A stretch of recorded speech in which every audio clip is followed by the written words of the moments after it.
Hey guys, welcome back. I hope you are having an amazing day. Let's get right into the stories. The first one is a pro-revenge story. I started working at Tech Solutions Inc. in early 2019. The company had been around for about a decade before I joined. During my 4-year tenure, we grew to dominate the market, capturing about 75% of the regional share for our unique tech support service. We were a tight-knit team of 15 employees. I genuinely loved my job, and the skills I acquired were invaluable. The team was great, and our clients were fantastic. My biannual reviews with Sarah, the owner, always resulted in perfect scores. I excelled in every aspect of my role: managing operations, HR, payroll, customer service, marketing, employee oversight, scheduling, training for both staff and clients, and numerous other responsibilities. I was also capable of covering for any of my colleagues when they were out. In August 2022, Sarah was distributing bonuses. Mine, while larger than previous years, was noticeably smaller than my coworkers.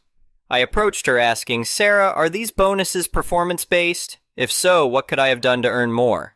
Sarah replied bluntly, "The bonuses aren't performance-related. You're just more replaceable than the others."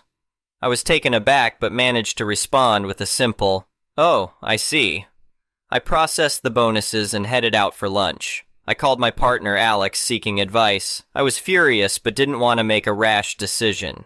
Alex, with their 20 years of experience as an executive and involvement in various business advisory boards, has an uncanny ability to foresee potential outcomes. We agreed to proceed with our planned vacation and use the time to clear our heads and strategize. The next day at work, I maintained a facade of normalcy. As we left for our trip, Alex asked, "How are you holding up?" "I'm okay," I replied. "Just looking forward to some time away to think things through." During our vacation, we explored different scenarios. We consulted with a business advisor and an attorney. Alex suggested, "Maybe this is an opportunity for you to start something of your own." I nodded. "I've been thinking the same thing. I have some ideas that Sarah never let me implement." Upon returning, I decided to resign with a 2-week notice. However, when I informed Sarah, she erupted, "You ungrateful! You're fired! Get out now!" This reaction, while extreme, wasn't entirely unexpected. I calmly gathered my things and left. Over the next few weeks, I established my own company, Tech Solutions, offering similar services but with more customizable options and higher quality results. I knew our former clients desired these improvements, ideas I had proposed multiple times at Tech Solutions, but were always shot down because Sarah hadn't thought of them herself. I maintained casual contact with a few former colleagues. They occasionally vented to me, though I never pried about the company's affairs. It was clear that service quality and work environment had deteriorated since my departure. Morale plummeted, and client satisfaction nosedived. The Google and Facebook reviews for Tech Solutions became painful to read. Tech Solutions hired 2 full-time and 1 part-time employee to cover my previous responsibilities, and they outsourced HR and payroll functions. Tech Solutions grew rapidly. Within 3 months, I was able to hire several of my former teammates. Jake, one of them, remarked during his first week, "This feels like Tech Solutions used to, but better." As Tech Solutions' quality continued to decline, more business came our way. Their incoming work dwindled to almost nothing. In less than 6 months, they went from being the top provider in the region to barely staying afloat. Recently, I learned that Sarah is now job hunting. She actually applied for a position at Alex's company. Alex jokingly suggested, "What if we bring her in for an interview, and you're the interviewer? You could ask her, 'How replaceable am I now?'" I laughed but shook my head. As tempting as that is, we're better than that. The irony wasn't lost on me. Sarah's entire retirement plan had hinged on selling Tech Solutions. Now she was starting over, searching for employment under someone else. The moral of the story? Don't tell your employees they're replaceable. They might just create a competing business that's better than yours, taking your best employees and clients, leaving you with no business to sell, and forcing you to start from scratch. In the end, it wasn't me who was replaceable. It was Tech Solutions. The next one is an entitled people's story. I never thought I'd have to deal with an homeowner association living out here on my ranch, but boy was I wrong. My name's Jack, and I've owned this 50-acre piece of land just outside of town for about 15 years now. It's been in my family for generations, and I love the peace and quiet out here. That all changed when some developer bought up a bunch of land next door and started building one of those fancy gated communities. At first, I didn't pay it much mind. Live and let live, right? But then they formed an homeowner association, and that's when the trouble started. See, there's this old wooden bridge that crosses the creek separating my property from theirs. It's been there longer than I've been alive, and my grandpa used to tell stories about helping build it as a kid. That bridge is the only way to access the back 40 acres of my ranch where I keep most of my cattle.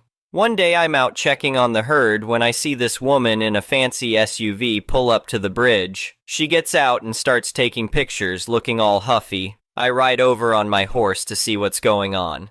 "Can I help you, ma'am?" I ask, trying to be polite. She whirls around, her face all pinched up like she smelled something bad.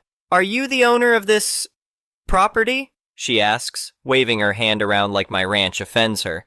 "Yes, ma'am, I am. Name's Jack. What seems to be the problem?"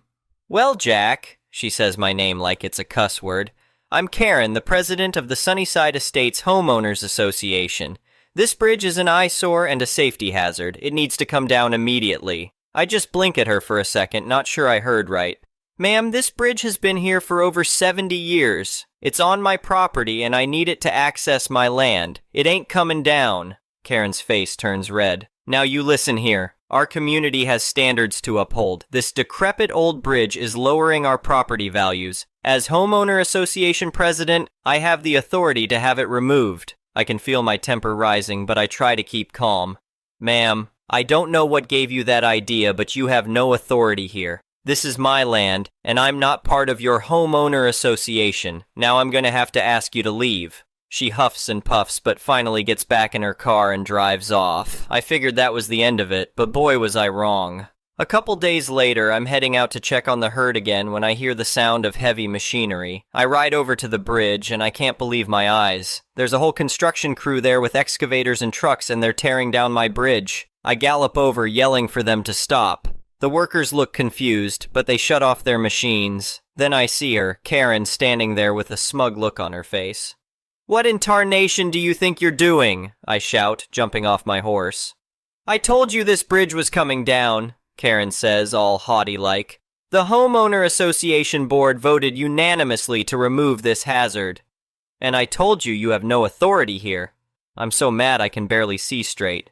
"This is my property. You're trespassing and destroying my property. I'm calling the sheriff right now." Karen just laughs.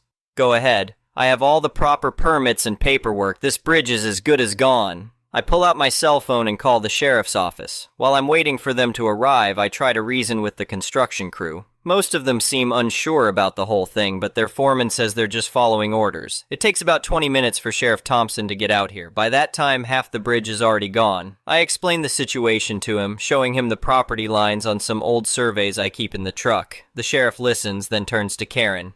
"Ma'am, do you have permission from the property owner to be doing this work?" Karen puffs up like a bullfrog. "I don't need his permission. I have the authority of the homeowner association behind me. Here are all the permits and paperwork." She shoves a stack of papers at the sheriff. Sheriff Thompson looks through them, his frown getting deeper. Finally, he hands them back to Karen. "Ma'am, these permits are for work within the boundaries of your homeowner association. This bridge is clearly outside those boundaries, on Mr. Anderson's property. You have no authority here." Karen's face goes white, then red. But, the property values, the safety hazard." "None of that matters," the sheriff says firmly. "You're trespassing and destroying private property. I'm going to have to ask you and this crew to leave immediately." Karen starts sputtering, but the sheriff isn't having it. He tells the construction crew to pack up and go and escorts Karen off my property. As she's leaving, she turns and yells, "This isn't over! You'll be hearing from our lawyers!" I was pretty shaken up, but relieved it was over. Or so I thought. True to her word, about a week later I get served with papers. The homeowner association is suing me, claiming the bridge is a public nuisance and demanding it be torn down. I take the papers to my lawyer Bill, who's been handling my family's affairs for years. He reads through them and just shakes his head. "Jack, this is ridiculous," he says. "They have no case. The bridge is entirely on your property and you're not subject to their homeowner association rules, but we're going to have to fight this in court." So that's what we did. It took months and I had to spend a bunch of money I didn't really have on lawyer fees. But finally, we got our day in court. Karen and her fancy city lawyer tried to argue that the bridge was unsafe and lowering property values. They even brought in some so-called expert who claimed the bridge could collapse at any moment. But Bill was ready for them. He presented maintenance records showing I'd kept the bridge in good repair. He had a structural engineer testify that the bridge was sound. And he showed how the homeowner association's own bylaws didn't give them any authority beyond their own boundaries. The judge listened to both sides, then didn't waste any time giving his ruling. He dismissed the homeowner association's case entirely, saying they had no standing to dictate what happens on my property. He also ordered them to pay for the damage they'd done to my bridge. Karen looked like she'd swallowed a lemon. Her lawyer tried to argue, but the judge shut him down fast. It was over, and we'd won. As we were leaving the courthouse, Karen came storming up to me. "This isn't over," she hissed. "We'll appeal. We'll change the laws. That bridge is coming down one way or another." I just looked at her calmly. "Ma'am, I've tried to be neighborly, but you're pushing it. That bridge stays. And if you or anyone from your homeowner association sets foot on my property again without permission, I'll have you arrested for trespassing. Are we clear?" She opened her mouth, then closed it again. Finally, she just turned and stomped off. It's been a few months now and things have quieted down. I used the money from the judgment to not just repair the bridge, but reinforce it. It's stronger than ever now. I hear through the grapevine that a lot of folks in that fancy community weren't too happy about all the money Karen wasted on lawyers. Last I heard, there was talk of a recall vote to remove her as homeowner association president. As for me, I'm just glad to have my peace and quiet back, and every time I cross that bridge to check on my herd, I can't help but smile thinking about how that old wood and steel stood up to the homeowner association just as strong as I did. The next one is a petty revenge story. So my neighbors are mad at me, most likely because I called the cops on them while they were having a screaming argument that I could hear through the shared wall. In my defense, I'd heard them read that as at least once a week, times before, and I'd never done anything, but this time I heard one of them scream, "Somebody call cop," so I did. They've been quiet since. Now to the revenge. Our houses share a wall and a strip of lawn between us. It's not very wide, so whenever one of us is mowing the grass, normally we just mow the whole strip since it only takes about 10 minutes. Since the whole cop calling debacle, they've only mowed their half of the strip. Which, fine, whatever. If they want to be petty, I can be pettier. After all, I put up with their screaming matches for a long time. So if they mow vertical, I go horizontal, or vice versa. The resulting mismatch of patterns in the grass is quite bizarre to look at. It's extremely petty, because I know the neighbors like everything to look nice and neat, and I know that the mismatched lawn stripes drive them crazy.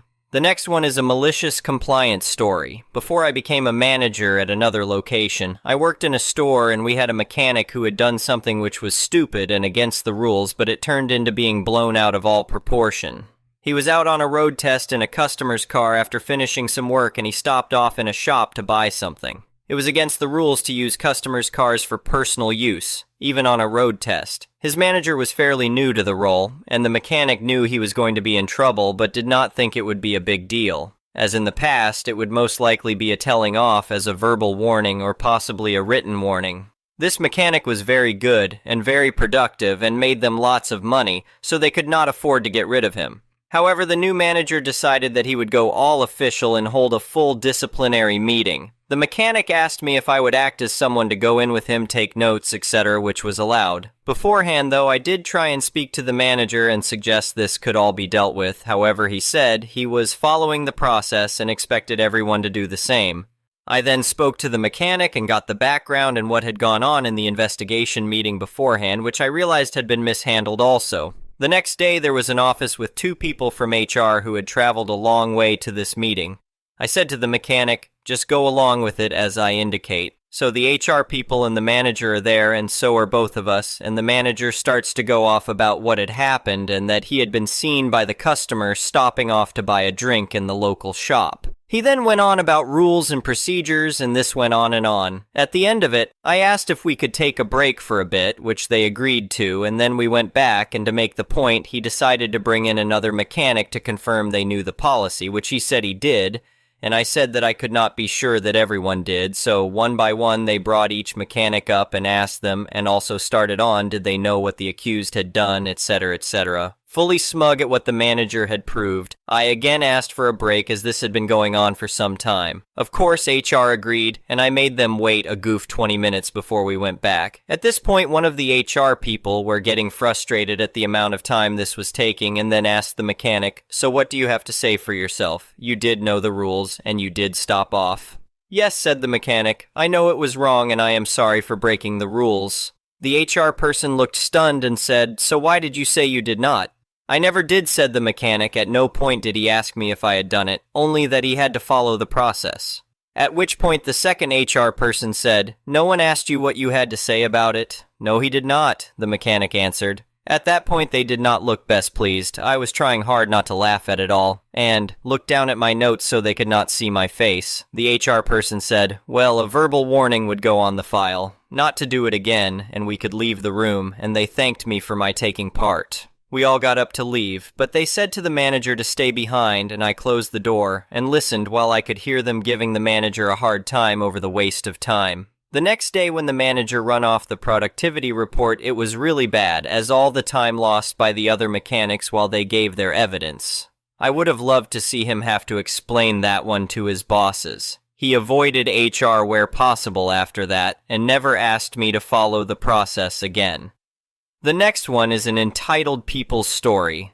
I, 38M, have been married to Mike, 35M, for 3 years, together for 12 years. We are very quiet, nerdy, nature-loving guys, not into flashy displays or drama at all. It was the tail end of the pandemic, and since the borders were partially open, we decided to road trip to Gibraltar and elope. The pandemic was a great excuse not to invite anyone to our wedding and just do what we wanted. When we told our lesbian friends Di, 45F, and Anne, 60F, what we were doing, they decided on the spot that we were going to have a double wedding and immediately started taking over, suggesting a bunch of trashy, expensive things we didn't want.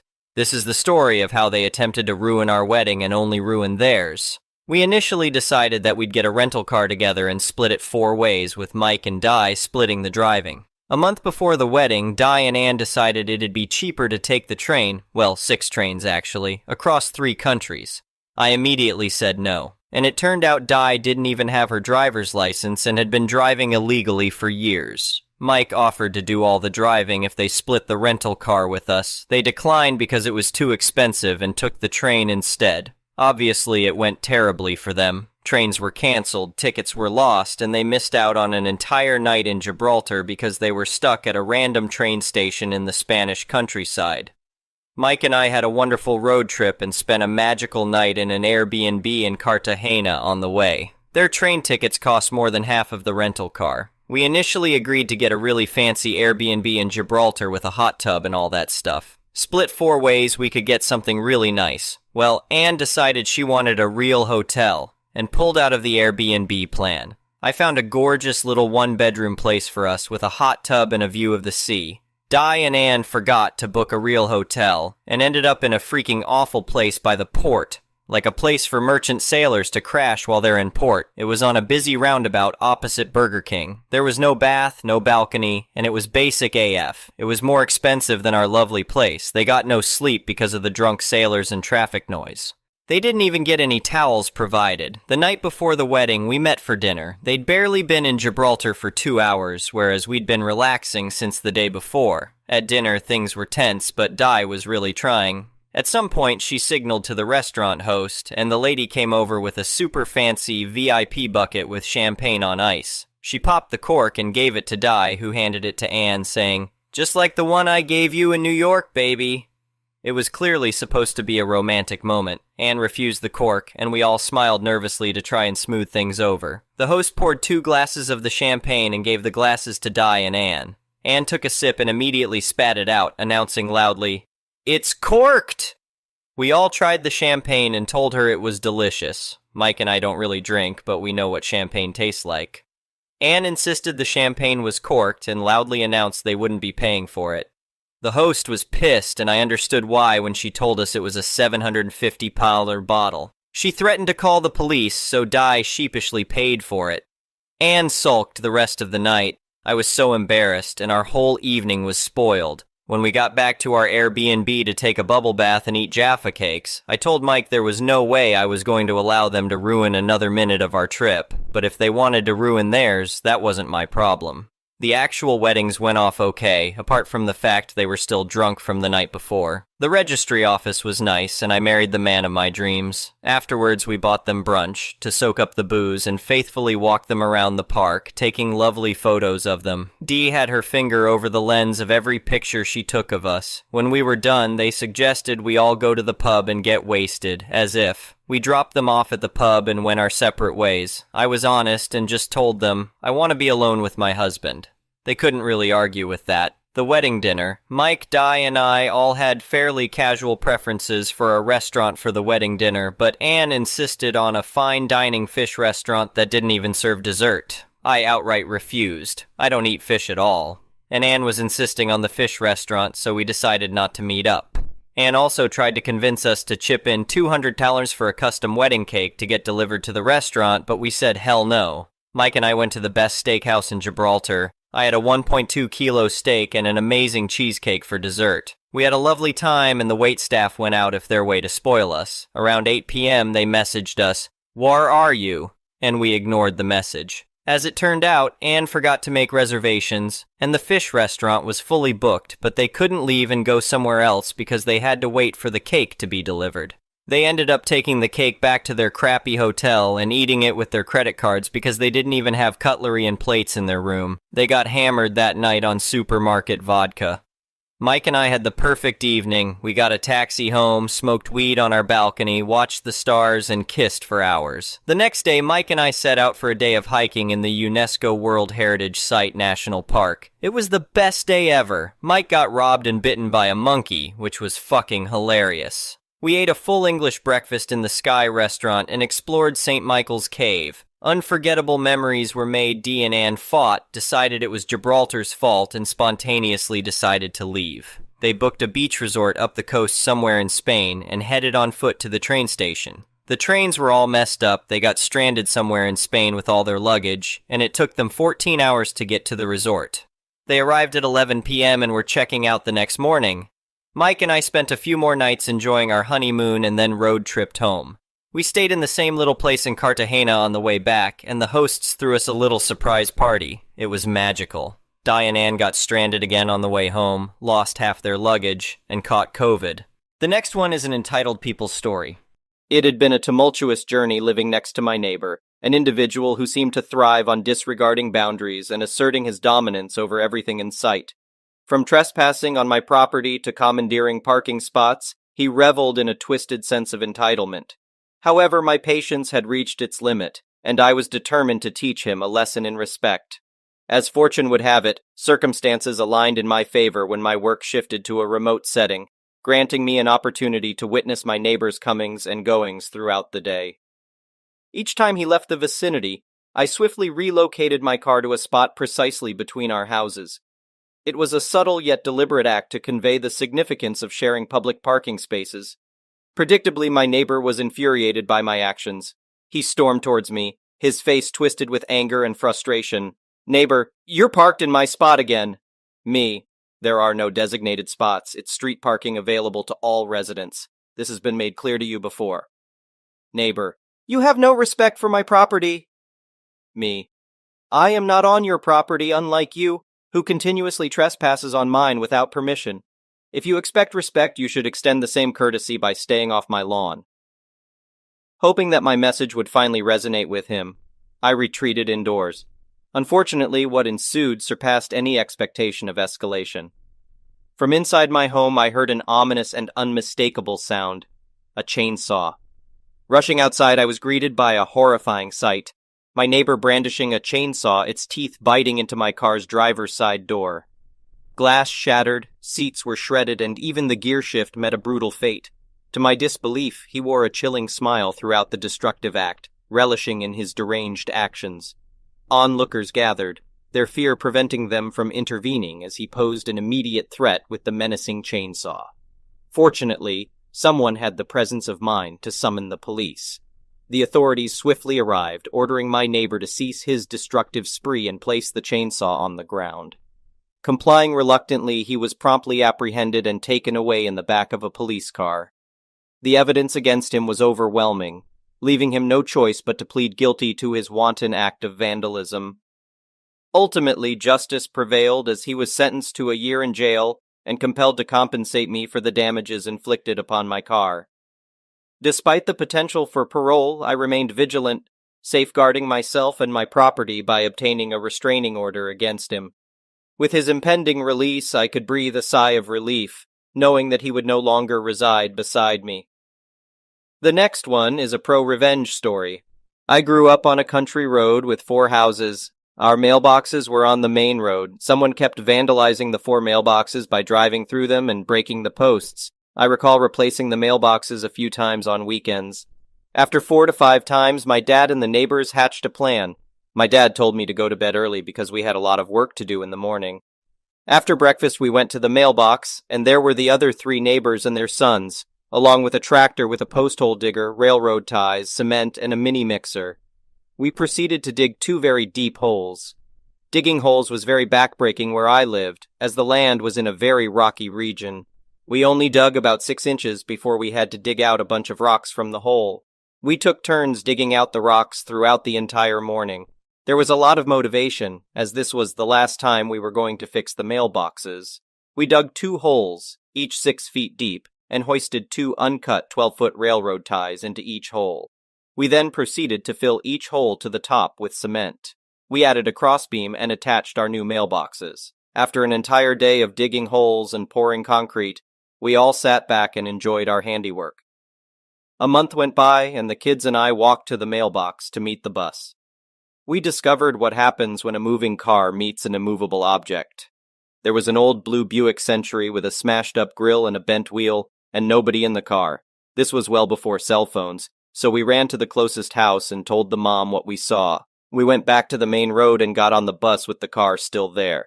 We found out later that the highway ticketed the driver, a 14-year-old kid, and towed the vehicle.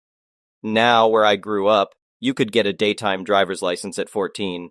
One catch: if you received 2 violations over 2 years, you lost your license until you turned 16 years old. The kid was ticketed for speeding a week prior. Oops, he now lost his license for 1.5 years. Insurance found out about the vandalism and refused to pay the claim, then put the insurance plan in the high-risk category, even when the kid couldn't drive.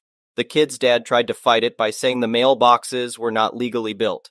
Turns out, mailbox construction is set by the state and county, and our state county did not have any regulations on county mailboxes.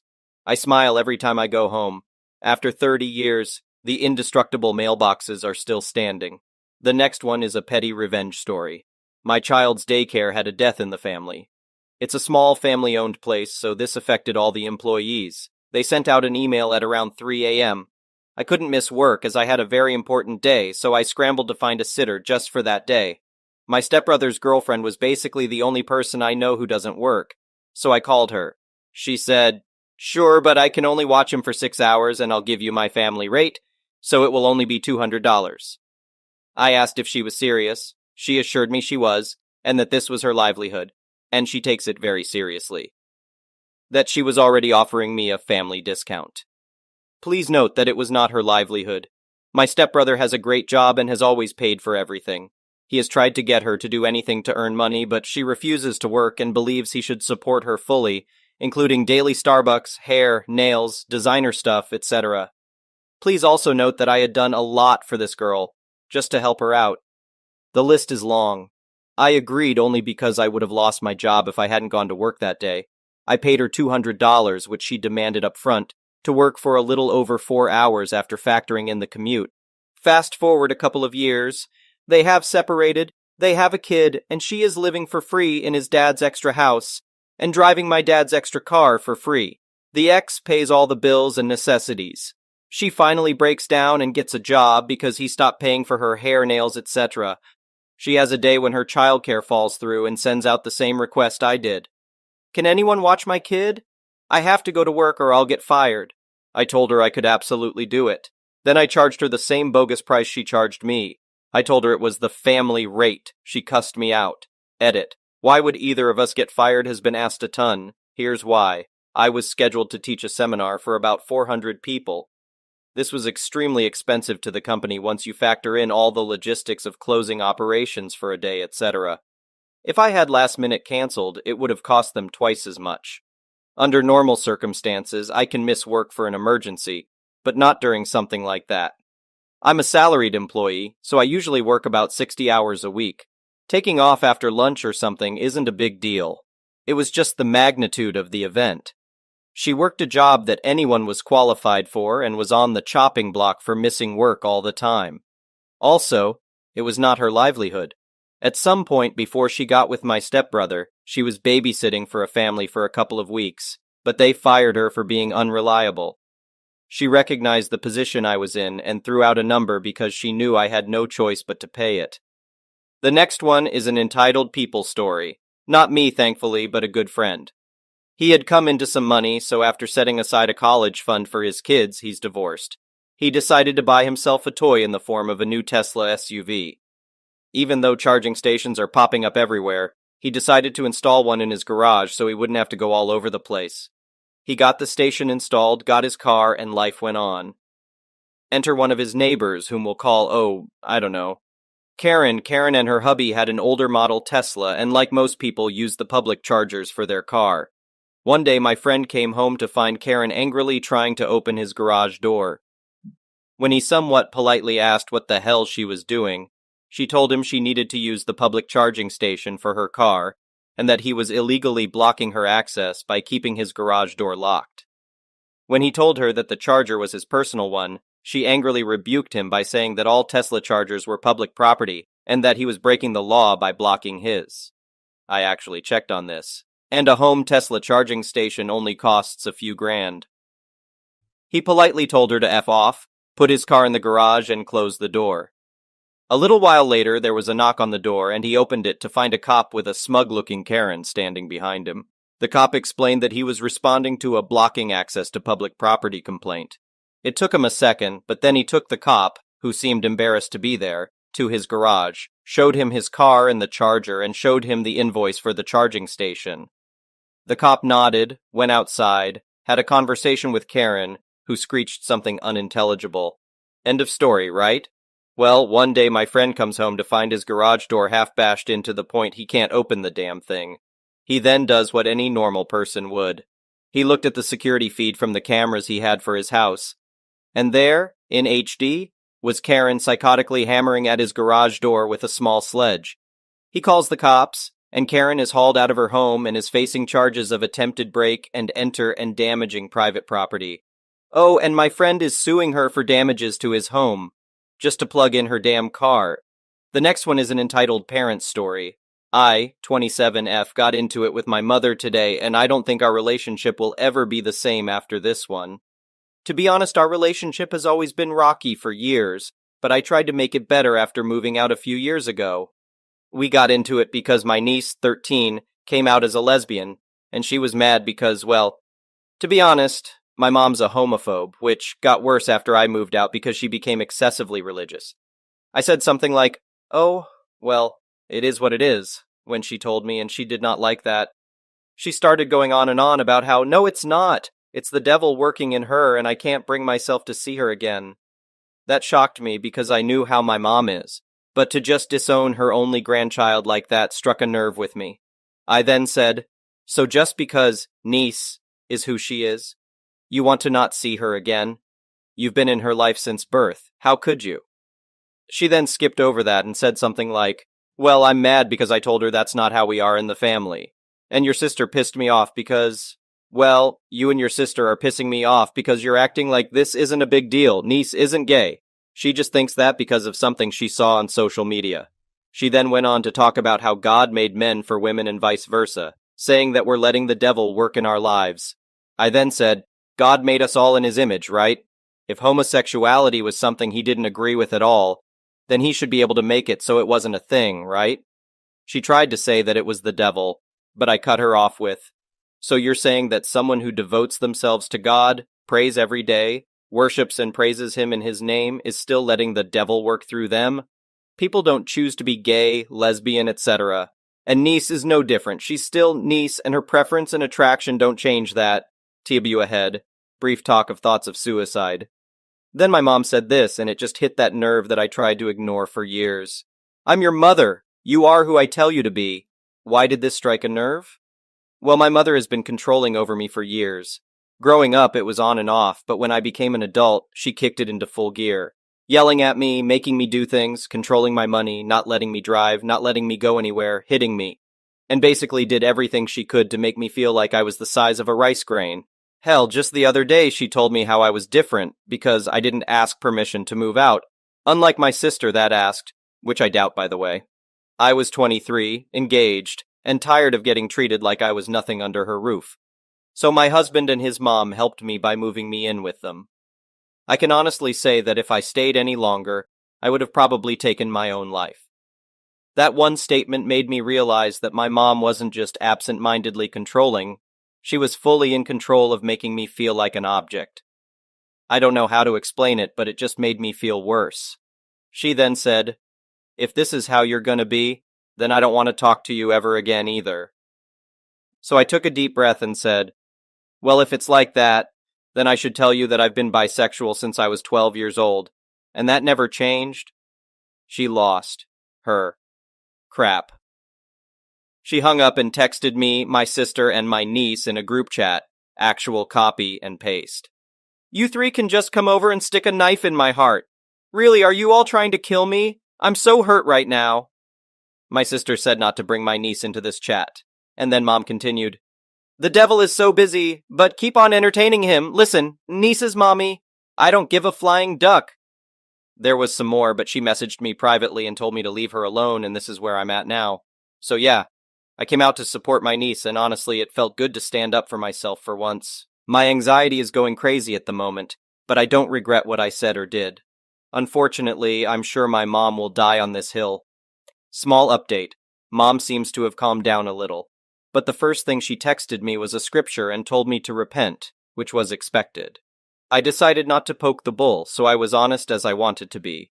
I told her that I can say without a drop of doubt that God is pleased with me. Note, I'm not traditionally religious, but more or less a spiritualist. I basically believe that there's a little truth in all beliefs, even atheism, because I have been blessed with joy that I haven't felt until after I moved away. I told her how I loved her, but I was afraid of her for most of my life, to the point that I couldn't come to her for anything due to the fear of her reaction. She then did the classic parent speech of how I was fed and clothed, and how I should be grateful because she didn't kill any of us by being a mean mother, and tried to justify her hitting and yelling at me by trying to make sure that I didn't ruin my life. Let me just say that I wasn't a classic rebellious child or teenager. She said that I was messy and always forgetful with things, so I guess that warranted a slap and getting choked. Never mind that I was going through mental health struggles at that point in time and all that, I guess. But she never had an answer for when I was grown and had a job and was doing the right thing and still getting slapped for who knows what reason. I know for a fact that if I were in her presence, I'd be getting my ass beat and not this "we need to pray" attitude. I'm going to go talk to my sister and niece now to see what they are up to, and if they are okay. The next one is an entitled parents story. When I was 17, I bought a used mini bike and used it to get to and from a part-time job. Those who've read my previous posts know what my little brother is like. The boy my parents extra coddled because he was diagnosed as high-functioning autistic, and anything I had, my brother had to have too. And if I refused to give it, my parents generally took it. At least until that behavior was exposed to the public when my parents tried to cancel my 14th birthday. After that, my parents stopped forcing me to give my stuff to my brother whenever he wanted it. And that led to some extra huge tantrums from him. My brother would look for things around the house to throw to the floor and break, usually dishes. My parents actually stocked up on plates from secondhand stores because of that. When I got the mini bike, my brother was upset I would never let him ride it. But he's destructive with all his stuff. Every time he broke his BMX, I'm the one who had to fix it. Change a flat, new pedals, a new tire, new handlebars, a new brake line, etc. He's got a stunt BMX that he begged for, and my parents spent hundreds on it. But as much as he loves it, he never fixes it himself or properly takes care of it. He just calls me over, begging me to fix it. My parents got him the parts and have the tools, but he never bothers to do anything more than pump up a tire. And even then, he usually tries to get someone to do it for him. He's also very careless about where he leaves the bike. He left it in a neighbor's driveway and its handlebars got run over by the neighbor's van. He somehow destroyed the pedals and a new pair had to be put on. He broke the rear brake line while having a tantrum too. The tire was understandable though, since those wear out. But it wasn't hard to swap it, and I shouldn't have had to come over on a Saturday to do it when my brother is perfectly capable of doing it himself. So damn right I'm not letting him take my mini bike on a joyride, especially with gas prices being so high these days. The mini bike gets like 60 mpg. So what that it only goes 40 miles per hour, I only have a 5-mile commute anyway. About a month before my brother's 14th birthday, my parents called me, begging me to come over and fix the BMX again. Little bro had worn the rear tire down to its threads. I was annoyed, but I came over anyway because they offered to pay me. I swapped the tire and sat down for a bottled water because it was like 100 degrees that day. My brother watched me work on the bike until I was done. His helmet was on, so I figured he was just waiting to go riding on his bike. But the moment my back was turned, I heard my mini bike start up outside and then take off. Little bro took off like a rocket down the street on it before I could get out of the garage. I freaked out, but my parents tried to play it off. Though when I didn't placate them, they said they'd get my mini bike back right away. But for them, that was more like just waiting till my brother came back with it. I was annoyed and I wanted to call the police, but I'm not sure if they'd call it a domestic issue or not. My brother finally came back an hour later. He'd somehow not crashed. But the moment he saw me, he took off again. He drove the bike till it ran out of gas, and my parents had to go get him. To say I was furious was an understatement. But my parents basically rolled their eyes, handed me $40, and claimed it wouldn't happen again. I said it better not, or I'd call the cops next time. Not sure if it'd help, but they seemed to take my warning. I had to push my mini bike to the nearest gas station to fill up before I could go home. Before I left, I told my parents that if my brother wants a mini bike so bad, then they should get him one. But then they pulled a 180 and said he wasn't ready to have one because it's a big responsibility, and that it was too dangerous because it's practically a motorcycle. I mean, really. They just let him steal mine for like 2 hours to go joyriding to God knows where, and they don't want to get him one themselves? Whatever. I'm used to their hypocrisy by now. The last time I went to my parents' house, my brother was massively grounded and in his room for his birthday rampage I mentioned in my first post. But just to be sure, I pulled the spark plug wire off my bike before I entered the house. My brother was glaring at me from his window when I left. I just gave him a goofy wave and drove off. The next one is an entitled people story, so for context, my sister's ex-boyfriend, let's call him NB for nice brother, and the father of her child passed away a couple of years ago. This story takes place at the funeral. Our families were very close, given that he was the father of my niece. Even though they broke up and my sister got married to someone else, we all cared for and valued him a lot. Now onto the entitled person. At the funeral, we were all sitting down when all of a sudden this lady pops up, runs to the casket that's about to be lowered, and starts bawling. It wasn't weird at this point since a lot of people were crying, but she was screaming. I didn't question it too much, but I did find it a little odd since I'd never seen her before. Fast forward to later in the funeral. The ceremony was done and we were all talking. My other sister, not the one who dated NB's sister, and I were having a conversation. I'm good friends with NB's sister since we're the same age and have the same interests. This will be important later. Suddenly we hear the entitled lady, EL, the one sobbing on his casket and causing a scene, talking to a friend of hers. Out of nowhere she says, "Yeah, I was actually going to get married to NB and take NB's kid from my sister, and we were going to move far, far away and live together." My sister and I exchanged a look that said, "What in the actual duck?" We had never seen her, and given how close we were with his family, we were shocked to hear this. I then asked NB's sister what she was talking about, and she said, funnily enough, "I've never seen that woman in my life. All I know is she was his coworker, and they barely talked. He was actually often annoyed by her constantly trying to ask him out. All in all, she was outcast by everyone there, including NB's family, for lying about their late family member." The next one is an entitled people story. It's hard to believe, but it's true.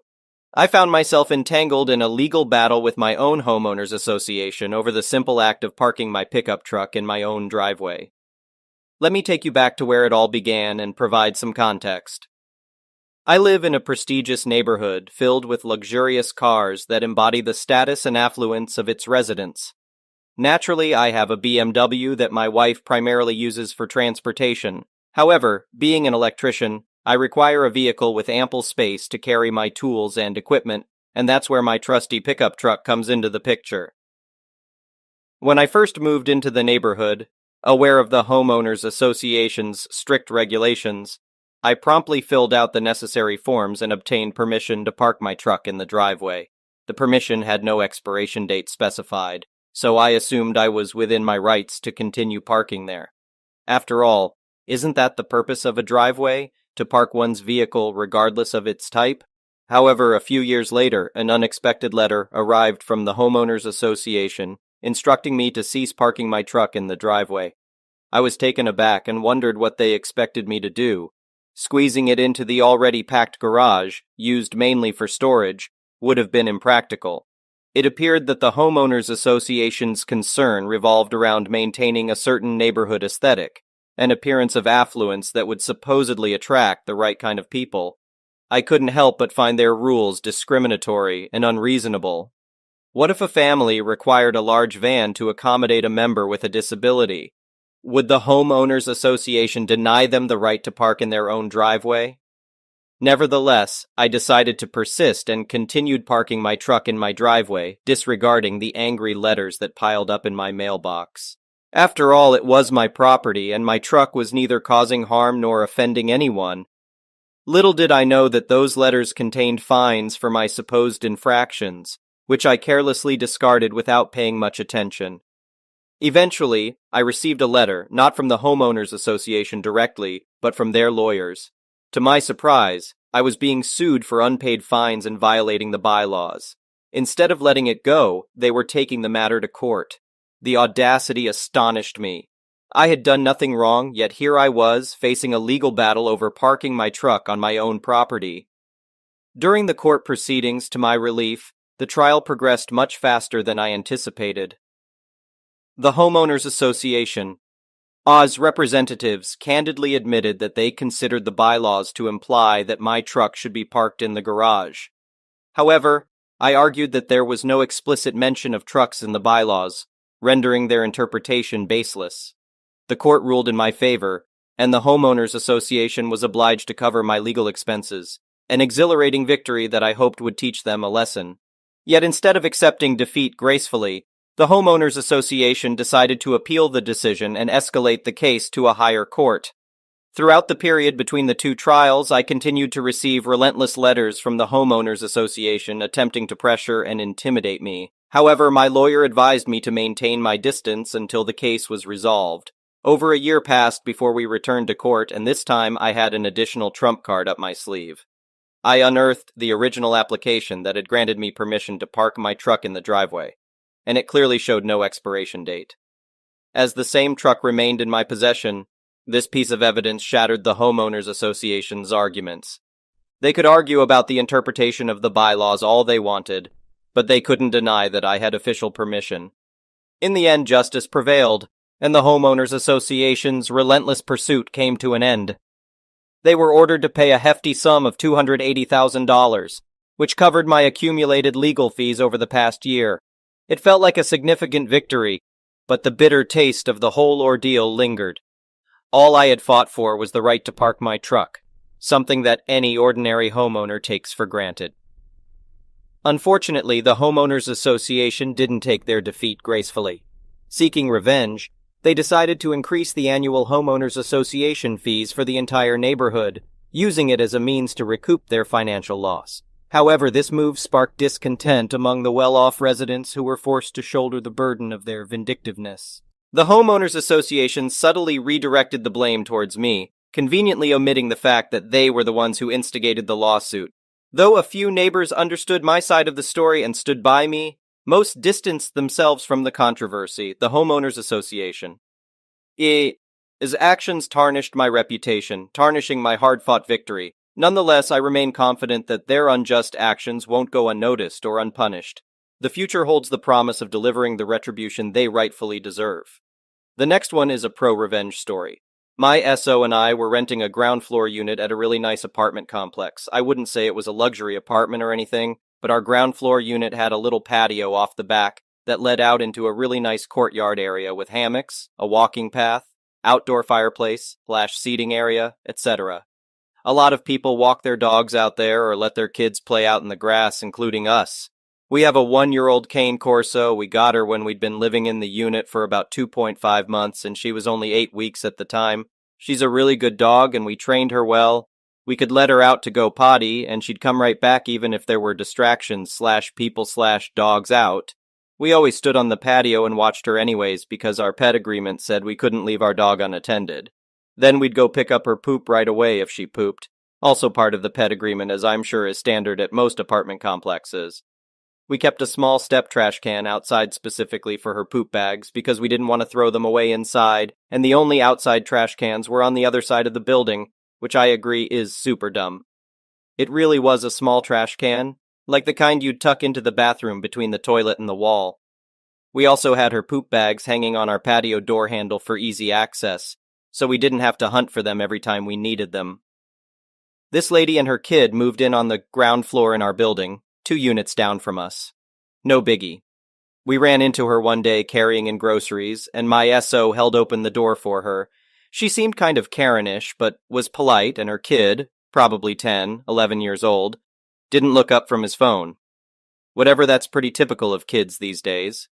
They also had a dog, a little black and white fluffy thing, super cute, but not trained very well. Don't know what kind of dog, but it was much smaller than our already giant puppy. After about 2 weeks or so, we realized that there were dog turds in the grass right off our patio. We found out the hard way because my boyfriend stepped in it the first time. Luckily, he wasn't barefoot. They were clearly not our dog's turds as one. We always picked up her poop right after she went in 2. They were very obviously from a small dog, not our 70-pound puppy. We'd been in the apartment about 7, 8 months at that point, and had never had an issue with this, so we figured it was EM's little dog. I wrote her a polite note that basically was like, "Hey neighbor, we noticed that some of your dog's poops aren't being picked up and are right off our patio. Per the pet agreement we all have to sign, we all need to be picking up our own dog's poop each time they go. I'm sure it was an accident and you just didn't notice, so if you could make sure to do that going forward, we'd appreciate it. Your neighbor's in Unit Hash." She wasn't home, so I slipped it under the door and went back to my apartment. A couple hours later, this lady is banging on my door and gets really angry with me, insists that it couldn't have been her dog, and how dare I assume. I felt really bad, and I apologized immediately, said I didn't mean to offend her and it must have been someone else. She told me never to bother her with crap like this again, and stormed off. I was like, okay. Not 3 days later, I was sitting on my patio with a book enjoying the cool weather when I see their little dog run out of their back door, no one with it, and it comes over to me. I said hello to the pup, because I love pups, and then it took a crap right off patio, ran back home and scratched the door to be let in. I saw her kid slide the door open enough to let the dog in and then closed it again without coming outside to pick up the poop. I was annoyed because here I saw it with my own eyes that it was their dog, and no one was even watching it when it was outside. So I grabbed a poop bag, picked up the poop, wrote another less polite note about her kid neglecting to watch the dog or come to check if it had pooped pick up after it, and dropped the poop bag and the note on their patio right by the door, then went back to my reading. EM was quicker to come by this time and stomped right up to me, waving the note around. Then stated that her kid was just a kid and probably just forgot to check. I said I didn't care. Her kid was old enough to stand outside for 3 minutes and come pick up the dog's poop. She said, well, there's no poop bags, trash cans on this side of the building, and she didn't feel comfortable making her kid walk all the way around the building for that. The next part is my own fault, in hindsight. I suggested she put a trash can like mine on her patio and leave their own poop bags handy like we do for our dog. She eyed our stuff, huffed some more, rolled her eyes, refused to do anything about the poop, and walked off. At this point, I was super annoyed. I stalked my patio door for the next couple days as much as I could, just waiting. And sure enough, on day 2 in the evening when I was about to give up, I see the puppy run outside towards my patio. I whipped out my phone, took some pictures of the dog outside alone, not allowed, and the dog pooping, and then took another phone an hour later of the poop still there and time-stamped all of them. Then I sent an email to the apartment office people who were always pretty nice, and they responded quickly they would give her a warning about it. And sure enough, this lady comes back again to get mad and yell at me about how petty I was to report them to the office, and now they had a $150 fine for not picking up their dog poop. It's worth noting that these fines were rare. Poop prints were not used at this complex. In order for the office to fine someone for dog poop, they had to have proof it was that specific tenant's dog's poop, and that it wasn't picked up. Hence the photos I'd taken and time-stamped. I told her that I had tried to be nice about it with her twice before, and it was her own fault at that point for not abiding by the terms of the pet agreement we all had to sign, everyone who had a dog at least. She went off about how she's a single mom and she works during the day and her precious baby can't be expected to pick up after their dog. I told her that a 10-11-year-old was plenty old enough to pick up after a dog, and that if they weren't responsible enough, then maybe the kid shouldn't be letting the dog out at all and she should be the one to do it. Or maybe whoever is home with him should be looking after it. She got angry, told me I had no idea how to be a single mom, that her mom stays with him during the day and shouldn't be expected to look after her kid and her dog, and she stomped off again. I expected to hear more about it, but I didn't. The ironic part is, I am a single mom. My kid isn't my SO's, and I raised him alone for 2.5 years before I met my SO. So yes, I do know how hard it is, and I live 1,000 miles from my closest family, so I never even had the luxury of being able to have my mom watch my kid. Over the next couple of weeks, we didn't find any more dog turds off our patio, but we did notice our poop bags were depleting and our trash can filling up way more quickly than usual. I had my suspicions and wanted to test it.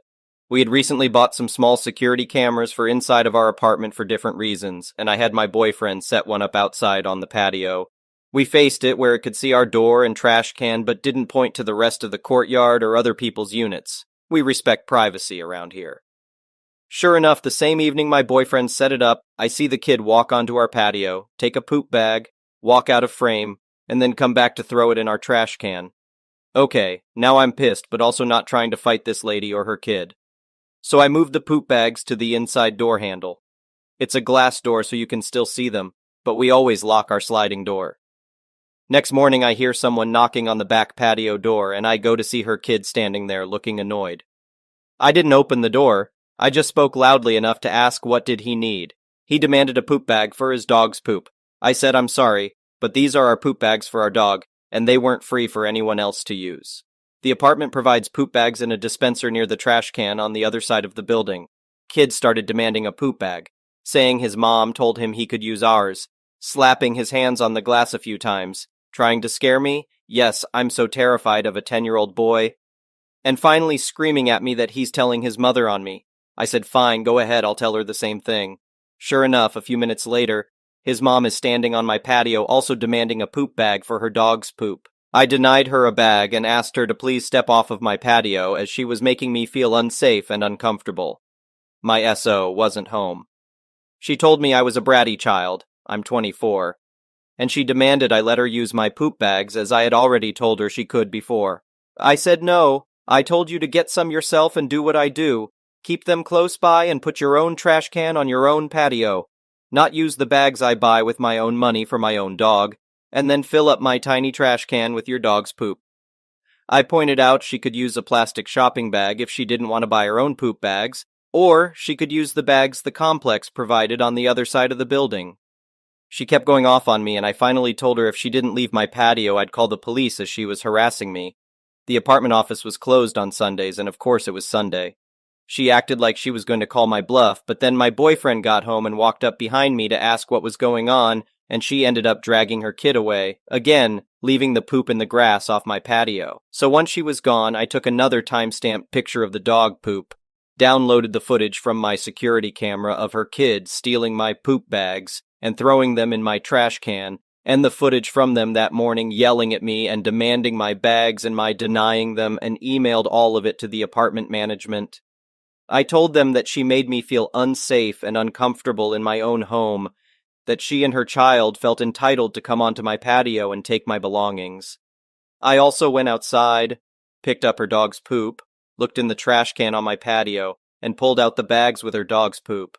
They were significantly smaller than my dog's poops, as I'm sure any dog owners could tell the difference in poops of a 12 lb dog versus a 70 lb dog. I went and opened all the bags and dumped the poops straight on her patio right outside the door. On Monday, I heard back from the office lady who said she would take care of it. By Friday, there was a moving truck and the lady and her kid were moving out. Pretty sure they were evicted or at the very least urged to move before a formal eviction process was initiated. After talking to some of our other, much friendlier neighbors, it turns out we weren't the only ones who had been complaining about her. They'd only lived in the complex for like 3 months before they made so many enemies they were kicked out. Sometimes I think I should feel bad for playing a part in them getting evicted, but honestly I can't bring myself to feel guilty about it. Not my fault she was a lazy entitled idiot who couldn't even be asked to get a shopping bag to pick up her dog's crap. I never heard from her about the turds I dropped on her patio, but I like to think she stepped in them without looking and knew better than to come idiot to me about it. Sorry, not sorry. Also, I'm sure they were given more than a week to vacate as those are the tenancy laws here, but she packed up and left like a bat out of hell. Guess she didn't want to stay somewhere she was clearly seen as an enemy. I don't know for sure that she was evicted, or if she was just asked to leave or abide by the lease or what. Office can't give out that type of info, and she and I weren't exactly on speaking terms for her to give me the scoop about it. The next one is an entitled people story. I am visually impaired. I have no sight in one eye and very little sight in the other, but I can see a little. I walk with a white cane, but generally need some help to get around. I was at the airport in Cincinnati. Returning from a business trip, and I asked the person helping me to take me to a Starbucks since I was desperate for caffeine. She put me in line, then said she would be back for me in 20 minutes. So I'm standing in line when this woman starts creeping on my right, then a little more, and a little more. She was trying to cut in front of me. Oh, I don't think so. So I slyly slid my cane over to my right, effectively preventing her from cutting in front of me. She realizes she's been caught and huffs a bit. Her plan of cutting in front of an undercaffeinated blind person at 6:45 a.m. effectively thwarted. I get my drink and take a seat. Most people just took their drinks to their gate, so most of the tables were empty. Then the woman who tried to cut in front of me sits down at my table and waves her hand in front of my face. We have the following exchange. Woman: so, are you blind or what? Me: pardon. Woman: like, how much can you see? Are you faking? Just how blind are you? Me: I mean, I saw enough to know you were attempting to cut in front of a blind person. Woman: so you can see. Waves hand in my face again. Can you see this? Why do you need a cane if you can see? Is it macular degeneration or what? Me: ma'am, it's too early for this. Please leave my table. I don't owe you an explanation or any part of my medical history. I'm just trying to enjoy my drink in peace while I wait for my guide. Woman: geez, I was just asking. Huffs and leaves for parts unknown, thank God. I don't know why people see someone who is disabled and feel entitled to their story or their medical devices. I've had people grab my cane and pull me where they want me to go. Parents who think it's cute to let their kids grab my cane, it's not. Last 4th of July, a random woman saw me walking with my family and grabbed my arm to drag me over to her son, who had recently lost his eyesight, so I could tell him my story. She didn't ask, just grabbed. My daughter let her know how horribly inappropriate that was, and this woman was super offended because she was just trying to help her son adapt to his new reality. Like she thought I owed that to her by daring to be blind. Disabled people aren't sideshows. We're just trying to live our lives, just like you are. The next one is an entitled parent story. Got another story about my mom to share. This one happened about 14 years ago now. I, then a 21-year-old male, and my wife, then 22-year-old female, were happy to announce that we were expecting our first child. We had been trying for a while, and had been told by the wife's doctor that she had some complications that would make it very difficult for her to conceive. I don't remember what the issue was, but it wasn't impossible. Just difficult. We had basically given up on trying. We were just enjoying our lives together and having the backburner hope that it might happen one day, and it did. We were both overjoyed and terrified. Nothing is as real as finding out you are expecting child -1, and it can be a lot to take in at once. Everyone is excited. Congrats all around, my parents' first grandchild, etc. My dad was probably the most wholesome I had ever seen or heard him be when we told him the news. My mom was over the moon too, at first. After the first couple of months, we started really trying to hunt down names. We had already considered and rejected the idea of naming our son after any family member. We just weren't interested in that. We both subscribed to the idea that the sound of a name is important. Your name is the very first impression people will have of you, before even looking into your eyes. They can already have an opinion of you, and we wanted it to be a good one. I won't give details of what name we chose or what names we rejected. I'm not trying to bash anyone's name, and I think now that actions are much more important than how a name sounds. When we told the families what we had decided to name him, one person took umbrage with our choice. Of course, my mom. According to my mother, at least one person in each generation needs to have the name. "It's the family name!" she practically wailed at me when I wouldn't budge. "It's the same name I gave you. For the record, I do not like my first name, and I'm never called by it. I am mostly called by nicknames or my last name, never my first. I don't hate it, I just don't feel like it suits me or my personality. It is not a silly or archaic name, just not for me. It turned into quite a thing." I can't really remember all that she said, but suffice to say, we were the biggest traitors to the family, and we were tearing down tradition. She blamed my wife, saying that she had brainwashed me into it and all that. I was the one who came up with the name we wound up going with for him. Well, I talked to my grandma, and she said that the name wasn't really the name. It was her husband's name, and she named one of her sons the same. My mom named me with it and decided it was tradition. We had several months of no contact after that because frankly we didn't want to deal with her BS. More stories to follow later. Ciao for now. The next one is an entitled people story. It's a baffling phenomenon, the prevalence of power-hungry homeowner association presidents in South Africa. It seems as though every neighborhood has its fair share of crazed individuals who revel in the authority bestowed upon them. But let me rewind a bit and provide some context. I've never been a fan of homeowners associations. To me, their purpose is dubious at best. My neighborhood was perfectly fine without one, and yet, fate had decided that we needed one. Our homeowner association was led by a corrupt individual, a despicable creature who seemed more interested in lining his pockets than improving the community. Resolutely, I chose not to join the homeowner association. Their president, however, took my decision as a personal affront, and embarked on a relentless campaign to coerce me into submission. Whenever I stepped outside, he conveniently materialized to inundate me with persuasive speeches extolling the virtues of the homeowner association. His persistent attempts to wear me down were futile. Letters, phone calls, and unwelcome visits bombarded me ceaselessly. It was apparent that this man had a master plan to hound me until I yielded and joined the homeowner association. But I was not about to squander my hard-earned money, enabling him to indulge his avarice. I would rather spend it on frivolous indulgences than surrender it to the man who had become a perpetual thorn in my side. Realizing that his previous tactics had failed, the president resolved to take more extreme measures. And so, one fateful evening, as I sat down to dinner, the doorbell rang persistently. Annoyed, but sensing the possibility of an emergency, I answered the door, only to come face to face with none other than the homeowner association president himself, brandishing a menacing shotgun. Fear coursed through my veins as he barked orders, demanding that I vacate my own property. I complied, retreating to the street, feeling helpless and violated. It was then that he laid down his ultimatum: join the homeowner association or face his wrath. The audacity of his demand was chilling, but I dared not question his resolve. I drove away, vowing to return sooner than he expected. Seeking solace and support, I sought refuge with a friend who, understanding the gravity of the situation, reluctantly provided me with a firearm. While I knew it was unorthodox and risky, I couldn't bear the thought of being defenseless. I harbored no intention of causing harm, merely a desire to protect myself if the need arose. With no other viable options and my legal rights on my side, I returned to reclaim my home. Much to my dismay, it appeared that the homeowner association president had been surveilling my property. No sooner had I stepped foot inside than he materialized, his rage palpable. Aiming his shotgun at my face, he threatened me once again.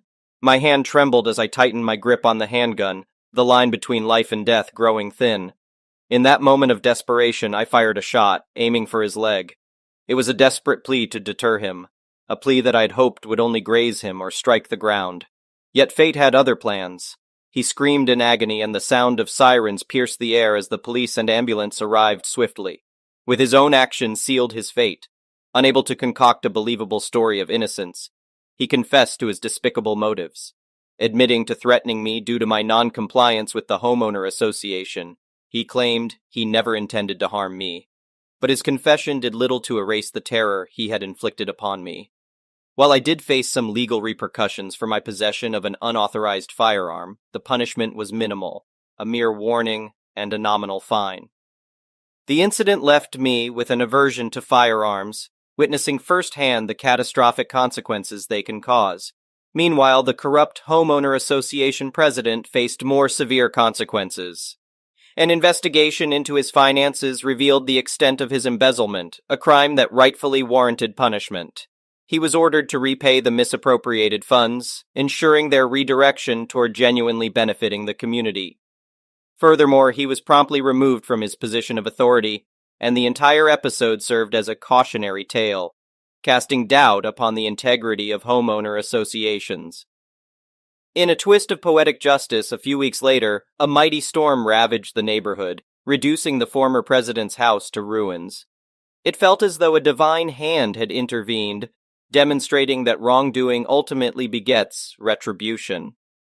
Inspired by this fortuitous turn of events, we decided to utilize the funds recovered from the president's misdeeds to create a community garden on what was once his property.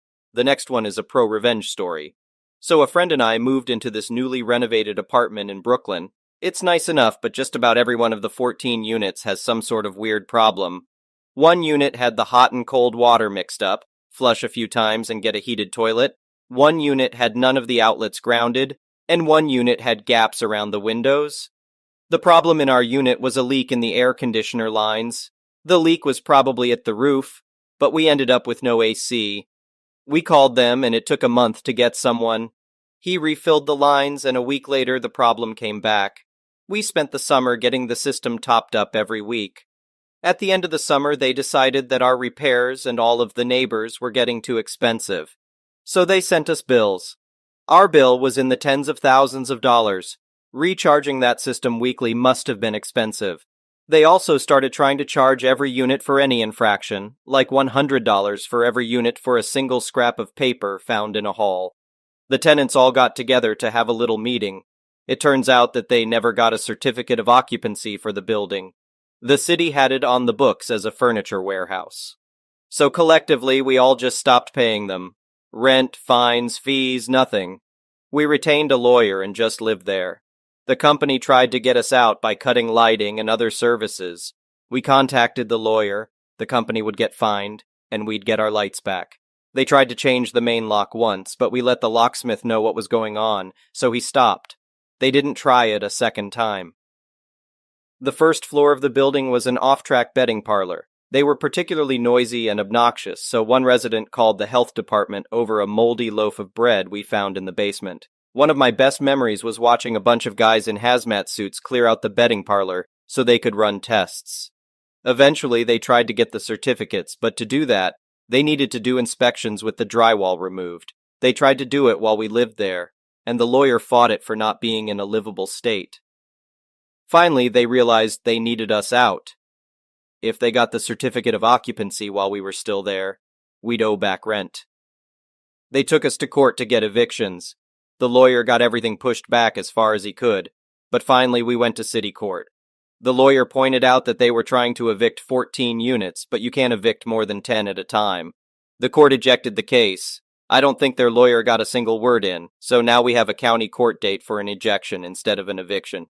Again, the lawyer pushed it out as much as he could, but eventually we went. The court agreed to eject us all, but saw the evidence of lighting and lock tampering. The court asked our lawyer what would be a reasonable time frame. The lawyer asked for 4 months. The judge gave us 6. Everyone stayed until the last month. At the end of it all, we got to live in a newly renovated apartment in a trendy area of Brooklyn for free for a little over a year. The next one is a petty revenge story. After 5 years of marriage and endless false promises, I finally get my personal revenge. My ex-husband, 32, and I, 33, got married in 2017 after 1 year of a long-distance relationship between the US and Germany. We sealed the deal, got married in the US, and he wanted me to live with him in the good old US of A because he didn't want to learn another language. To make things easier, he moved in with me in Germany for a job I helped him get, so we would have time to finalize my plans for emigration and immigration. Now my ex didn't even get started gathering all the required documents for himself to be my sponsor. Said and done, I had all the documents well sorted out, canceled all my contracts, sold my belongings, sent large parts of my things to the U.S., and said goodbye to my lovely home, friends, and family. Little did I know my ex-husband did not do a single bit of research or even do his part for my immigration process, and I wasn't able to set foot on the plane that would bring me to my new home. Long story short, he left for the U.S. without me, and I was homeless with a suitcase and 2 cats. He continued to lead me on with promises to come and get me. Meanwhile, he started a polyamorous affair. Later, he got involved with a 21-year-old young lady. I lived with my parents for a few months to get back on my feet, find a new apartment, and a new source of income. Now, I never went to German officials to get our marriage recognized in Germany, mostly because I didn't think it was necessary since we planned to live together in the U.S. But my laziness should prove to be useful later. Since he was with his new girlfriend, 21, I broke off the relationship. In the U.S., we still count as married, and focused on myself, regaining my independence, and rebuilding my life in my home country. I fell in love with an acquaintance, 31, I've known for 13 years, and we soon found that we have very similar goals in life, and the same ideals and wishes for a monogamous life. Meanwhile, I've been in contact with my ex to finally get him to start the divorce process in the U.S. Since the marriage was closed in the U.S., only a U.S. citizen is able to petition for divorce at the district court. I didn't want my name to be further affiliated with him, and I also didn't see the reason why he should further profit from tax benefits. I made it clear that I didn't want this anymore and wanted to move on. Finally, he got the process started and forgot one single thing. I am not an American citizen. So everything that applies in the U.S. when it comes to paperwork doesn't apply to me in Germany. It means serving me via email? Nope. Wanting me to sign something electronically? Nope. Not possible. All they would have to do is send me the notarized, signed, and translated paperwork via physical mail. But they don't. So I get email after email with pleas to get me to sign the U.S. divorce papers electronically. With every email his lawyer sends me, his pay ramps up. Don't get me wrong, I certainly told the lawyer what he has to do in order to get me to sign a legally significant piece of paper, but I guess he doesn't know international laws. So at this point, my ex still sits on all of my belongings I asked him to give back, and since he doesn't do that, I'll keep collecting spam mails from his lawyer. That's my personal revenge for leading me on, using my hopeless romantic heart, and leaving me alone when things got tough. I don't count as married in Germany, and am currently expecting a little baby boy with my partner, and we are building a life together without false promises. The next one is an entitled people story. My aunt was one of 2 kids my grandparents had. My mother was the polar opposite of my aunt. She worked from the age of 12 in my grandfather's shop, never asked for anything, and eventually managed to start her own business. My aunt never held down a job until the age of 26, was constantly stealing from her parents, and was constantly in trouble. Despite this, my aunt was spoiled by my grandmother, and so were her kids. She had 3 kids from 3 different men, and her first husband was not one of them, if you know what I mean. It didn't matter what my aunt or her kids did, my grandmother would always jump to their defense. She never had time for my mom and her kids, unless it was to get something from us. The only reason my mom would visit her was because she loved my grandfather. My grandfather passed away in 2004, and a few months after, my nan decided to write up a new will. My mother and my aunt were both present for it when she signed it, so they knew what was in it. It made it so that when she passed away, her home would be sold and the money split 25% each to my mom and aunt, and the remaining 50% would go evenly to the grandkids. At the time, the home was worth more than £500,000, so it would be a nice little inheritance, but nothing life-changing. In 2010, my mom died after an accident and did not have a current will in place. As she no longer had her business and was renting a house, she didn't have anything of much monetary value.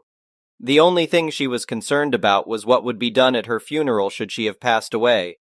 But she had told me everything she wanted. The music, the flowers, the coffin color, and even what people were to wear at the funeral. She wanted people to wear bright, warm colors. So when she passed, my aunt and Nan took over all the arrangements and tried to undo all the things I had told them. The songs were going to be songs I knew Mom didn't like.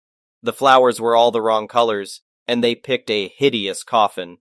With the help of my siblings, we were able to change a few of the things back to what they were supposed to be. But the coffin couldn't be changed for some reason, and my Nan refused to let people come dressed as clowns, so it was all black.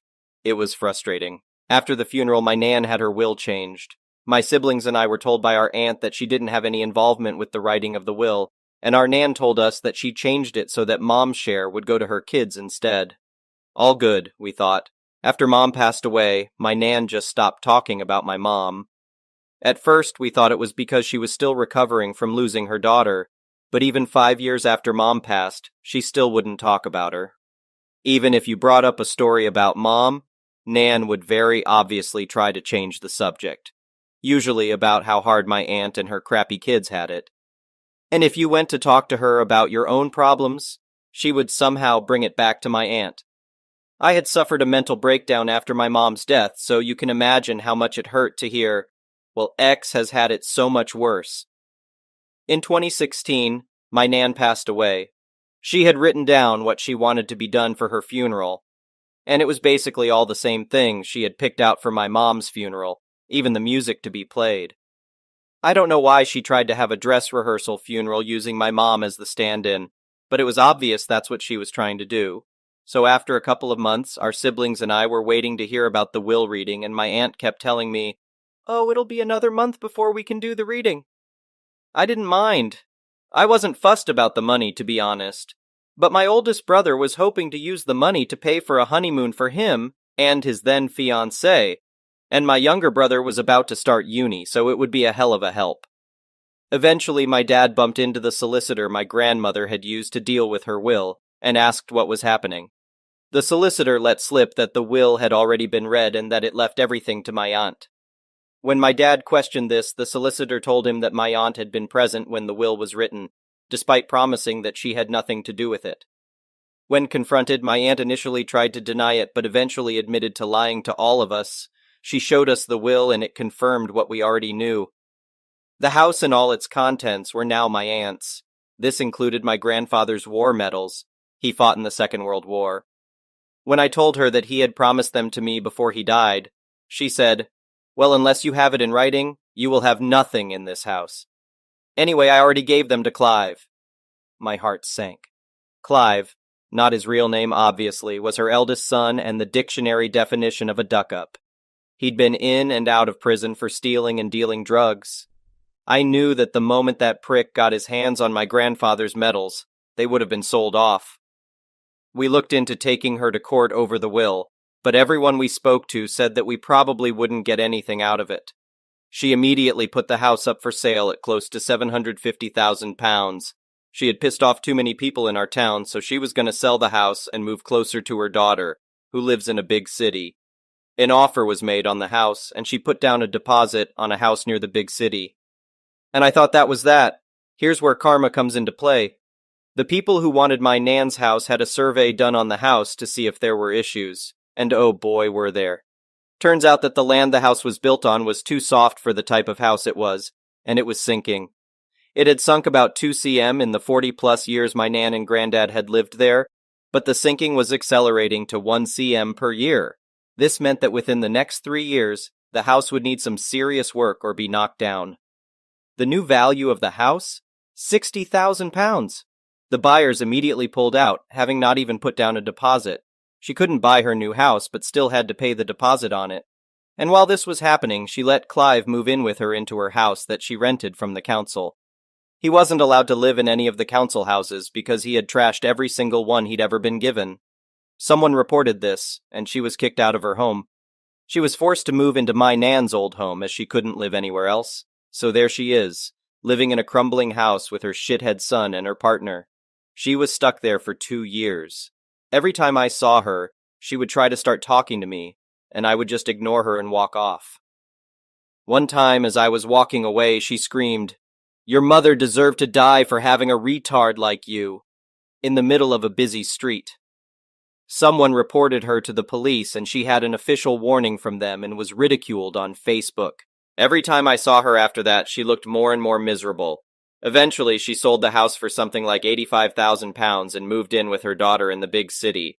I lost contact with her and her kids after this. I thought karma had been issued. Oh, but karma still wasn't done with her. I bumped into one of her former friends, and she told me what happened after she left our town. She moved into her daughter's home, let's call her Sue, but they only had a 3-bedroom house and 3 kids. My aunt and her partner had to live in the smallest room in the house, while my aunt looked for a job and a home to rent. Even with £85,000, she couldn't afford a home anywhere. After about a month, my aunt's partner ran off after emptying her account. She was left stranded in Sue's house, not contributing anything because all the money she makes goes into bingo. Eventually, Sue and my aunt got into a screaming match, and my aunt said something along the lines of, "I should have aborted you." Sue immediately kicked her out of her house. So again, there's my aunt, in a city where she knows nobody, no money, no home, and the last bridge she had is a smoldering wreck. The last anyone has heard, she was living in a caravan in the roughest part of the city, and she can no longer work because she's suffering from early onset arthritis and can no longer move her hands. I know I shouldn't find joy in something like this happening to another person, but it does bring me some peace as to what happened. The next one is an entitled parents story. I went out on a Friday for a few hours with some friends, just some shopping and catching up. I hadn't seen some of them for the last 2 years due to COVID when we used to hang out almost every week. And I am leaving the country in a few weeks, so we took this opportunity to catch up and have a farewell party. I was out from late afternoon until about 9 or 10 p.m. when I got home. I took out my keys to unlock the gate, but they wouldn't fit. I tried to turn the key around, yes, like a USB, thinking it might fit the other way, but it still wouldn't go in. I called my mother, but she didn't pick up. I called my grandmother, who lives with me, but she was also out with her friends and wouldn't be home anytime soon. At this point, I was pissed. My mother had already burned a couple of my work pants the day before because I refused to wear a dress for work. My line of work requires me to move around a lot, so a dress or office skirt was not suitable for my environment. I shook the gate, but no one was home, so I picked the lock. After a few tries, I managed to open the metal gate. Luckily, the wooden door behind it was not locked. The neighbors did call the police, and of course I had to show them that I actually lived there and it was my legal address. I took some essentials and went to stay at my friend's house for the night because I couldn't lock the door back, and I didn't feel safe in the house without a locked door. The next day, my grandmother and I were invited to a pre-wedding event. It was kind of a meeting with the elders and an engagement party ceremony at a cafe. My mother only sent me the address and time for it. It was perfectly normal for my grandmother to be invited to these things via my mother. My grandmother doesn't know how to use a phone other than basic functions like calling. We showed up on time at the cafe and were escorted to a booth-type seat at the corner of the cafe. The booth already had a lady, mid-40s, 50s, and a guy. I assumed she was the mother and the guy was her son. The moment we sat down, the lady took out a calendar and notepads filled with lists of flower arrangements, color schemes, menus, dresses, hairstyles, etc. She introduced her son, who is 28 by the way, and told me what he does for a living, what he studies, and where. She thanked me for agreeing to marry him. I looked at her, then at her son, and then at the wedding planners and notes. It finally registered that this was for my wedding. My grandmother was pissed, to say the least.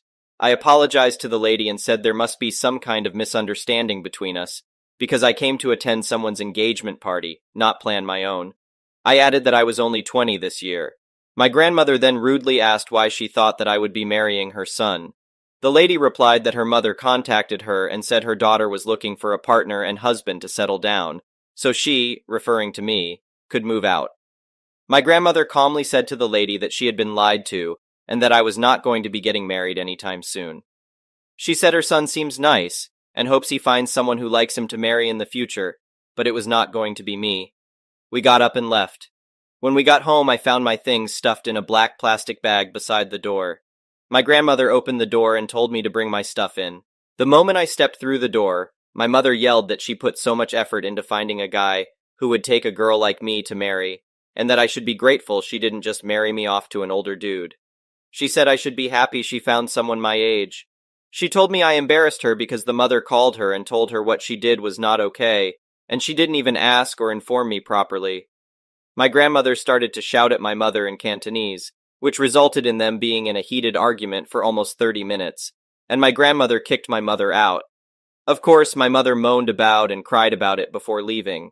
Thank you for watching. I would really appreciate it if you could like the video and subscribe to our channel if you haven't already.